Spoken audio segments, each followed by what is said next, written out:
Max and the Floating Library. Max is a curious boy with bright red sneakers, and one calm Saturday morning he wakes up early, looks out his window, and sees the blue sky full of soft clouds, so he smiles and says, "Today I will look for a new book."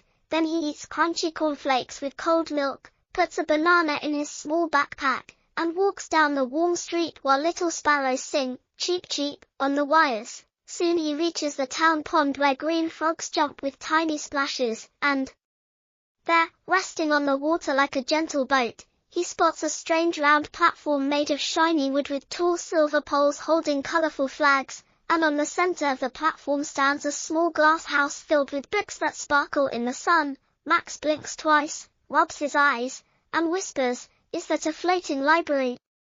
Just then a friendly goose wearing a blue ribbon around her neck paddles over, looks up, and honks, "Hello, I am Gertie the library goose. Would you like to visit our books?"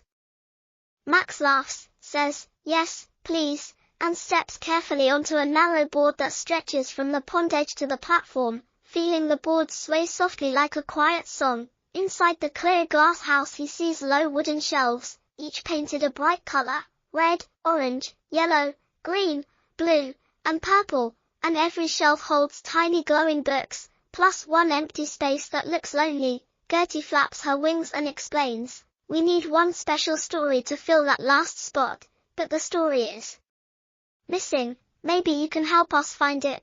And Max, who loves helping, nods quickly, replying, "Show me what to do." Gertie leads him to a small silver compass lying on a cushion. The compass needle spins and then points toward a tall willow tree at the far side of the pond. Max thanks Gertie, takes the compass, walks along the water's edge, and meets a green turtle named Toby who struggles to push a heavy basket of pond lilies. So Max kneels, lifts one side, and together they slide the basket under a shady rock. Toby sighs with relief, gives Max a smooth lily pad shaped like a heart, and says, "This pad will float you over tricky places," then points toward the willow tree. Max thanks him and continues until he finds thick reeds blocking the path. He places the heart-shaped lily pad on the reeds, steps on it, and the pad glides like a small raft through the tall green stalks until he reaches clear ground. Under the willow's drooping branches he sees a gray rabbit named Ruby holding a torn map, her ears drooping, so Max smiles kindly and helps her fit the map pieces like a puzzle.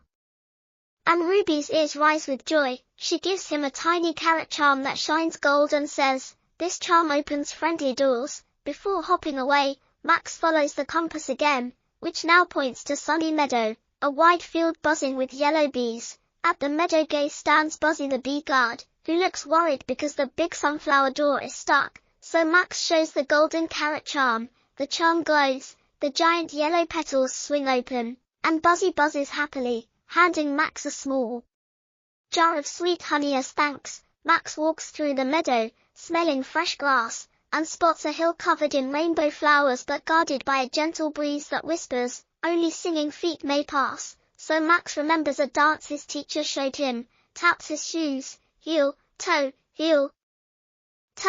while humming a simple tune, and the breeze lifts him softly up the hill like a feather. At the top sits a round stone table with a single silver book lying closed and dusty. The compass needle shines brighter, pointing right at the book. Max brushes away the dust, opens the cover, and gasps when letters rise like tiny birds, forming glowing words in the air that read, "The best new story awaits a kind reader." He closes the book gently, places it in his backpack, and thanks the rainbow flowers, which sway like grateful friends. The breeze carries him lightly back down. The sunflower door opens for him again.